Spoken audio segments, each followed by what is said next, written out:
Good morning students. बेटे हमारा पिछला टॉपिक तान का था। और तान किसे कहते हैं, तान कितने प्रकार की होती हैं, तान का हमारे संगीत में क्या महत्व है। तो उम्मीद करता हूँ आपको समझ में आ गया होगा और आपने अपनी नोटबुक में कर लिया होगा। तो आज का हमारा टॉपिक रहेगा दादरा और सादरा। पहले हम दादरा करेंगे। दादरा किसे कहते हैं, दादरा कितने प्रकार का होता है, दादरा कैसे गाया जाता है, दादरा कौन सी ताल में गाया जाता है। इसके बाद हम सादरा करेंगे। सादरा किसे कहते हैं, सादरा कितने प्रकार का होता है, सादरा कौन कौन सी ताल में गाया जाता है, सादरा किस प्रकार की गाई गई है। तो हमारा क्वेश्चन बनेगा दादरा किसे कहते हैं। आंसर लिखेंगे, दादरा एक प्रकार की ताल का भी नाम है, किंतु यह विशेष प्रकार की गायकी को भी दादरा कहा जाता है। मतलब क्या है, दादरा जैसे आपने 11th में पढ़ा होगा, दादरा आपकी ताल भी थी। तो ऐसे ही दादरा एक गायकी भी है जो भाव संगीत के अंतर्गत आती है। इसके अंतर्गत भजन, गजल, कव्वाली, इस टाइप इसको भाव संगीत कहते हैं। तो आगे पढ़ते हैं, क्या कहते हैं। दादरा एक प्रकार की ताल का नाम है, किंतु यह विशेष प्रकार की गायकी को भी दादरा कहते हैं। इसकी चाल गजल से कुछ मिलती जुलती है, जैसा अभी मैंने कहा आपको। दादरा मध्य तथा द्रुत लय में गाया जाता है। मतलब कि दादरा थोड़ी धीमी लय और तेज लय दोनों लय में गाया जाता है।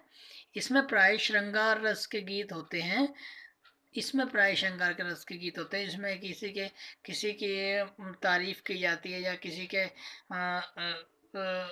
किसी का बखान किया जाता है कि भाई वो कितना अच्छा है, उसके श्रेष्ठता के बारे में बताया जाता है। तो ये क्या है, श्रृंगार रस के बारे में बताया जाता है। दादरा ठुमरी से भी बहुत मिलता जुलता है, क्योंकि दोनों में लगभग एक समान ही अलंकारों का प्रयोग किया जाता है।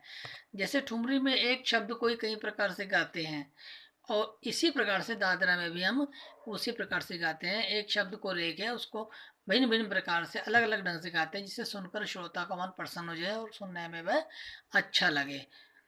मूलतः दादरा ताल में ही गाए जाने के कारण यह दादरा कहा जाता है। पहले लोग इसको दादरा ताल में ही गाते थे, तो इसलिए इसको दादरा भी कहा जाता है। किंतु अब यह जरूरी नहीं रहेगा कि गायन केवल दादरा ताल में ही हो। दादरा के अलावा यह कैरवा ताल में भी गाया बजाया जा सकता है। मतलब कि ना, कहने का मतलब है कि जो पहले लोग दादरा को दादरा ताल में गाते थे, ये कोई जरूरी नहीं है। अब यह हो गया कि दादरा ताल को कहरवा में भी गाया जाता है। अतः हम यह कह सकते हैं कि हमारे संगीत के लिए दादरा बहुत इम्पोर्टेंट है, बहुत ज़रूरी है, जिससे हम भाव संगीत के बारे में जानकारी प्राप्त कर सकते हैं। तो बेटे दादरा का टॉपिक आपका छोटी डेफिनेशन थी, यहाँ समाप्त हो गई है। अब हम सादरा के बारे में बातचीत करेंगे। क्वेश्चन बनेगा आपका, सादरा किसे कहते हैं। तो आंसर होगा आपका, सादरा भी एक विशेष प्रकार की गायकी है जो दादरा से बहुत मिलती जुलती है। ये दोनों सादरा दादरा तकरीबन सिमिलर हैं, भाव संगीत के अंतर्गत आती हैं ये दोनों गायकियाँ।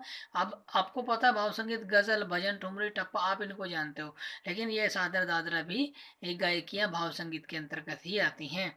इस डेफिनेशन में कह रहा है, दादरा भी एक विशेष प्रकार की गायकी है जो दादरा से बहुत मिलती जुलती है।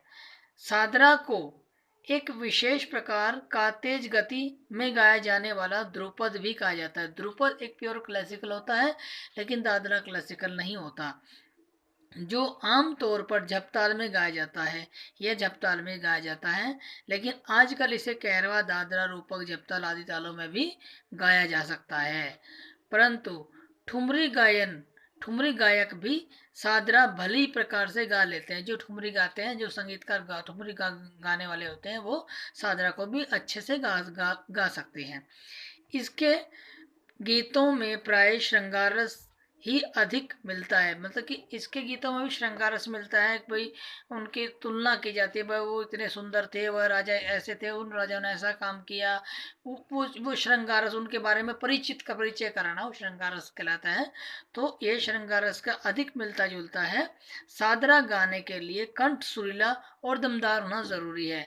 बेटे गाने के लिए वैसे तो सभी गाने के लिए स्वर जरूरी है, सुरीला होना वो जरूरी है, लेकिन सादरा गाने के लिए कुछ विशेष गायकी हैं, ठुमरी, टप्पा, दादरा, सादरा, इस प्रकार की गायकियों के लिए अधिक भाव चाहिए होते हैं, इसलिए गाने वाले को अधिक सुरीला होना आवश्यक होता है। ध्रुपद और धमार की तरह इस शैली का भी प्रचार बहुत कम हो गया, क्योंकि सामान्य रूप से न तो गायक सादरा गाते हैं और न ही श्रोता सुनते हैं। सादरा एक विशेष प्रकार की गायकी है जिसको गाने के लिए बहुत विशेषता चाहिए, इसलिए आजकल के संगीतकार इसको बहुत कम गाते हैं, इसलिए आजकल इसका प्रचलन भी बहुत कम हो गया। लेकिन इस शैली को ध्रुपद और धमार से आसान माना जाता है।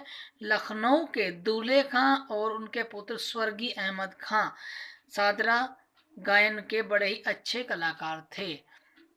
आजकल यह गायकी प्रचलन में बहुत कम रह गई है, लेकिन जो अच्छे लोग, गुणी लोग हैं, वो आज भी इसको गाते हैं। बेटे, आपका साधना का भी डेफिनेशन यहाँ समाप्त होता है। उम्मीद करता हूँ आपको समझ में आ गया होगा। मैं इसका नोट्स भी आपको मतलब कि व्हाट्सएप पे डाल दूंगा। हमारा कल का टॉपिक रहेगा तानपुरे का, तो आप अपने इंडेक्स में भी तानपुरा लिख लें, क्योंकि उसमें मिस हो गया, तानपुरा लिखवाएं नहीं हुआ था, तो उसमें ऐड कर ले तानपुरा।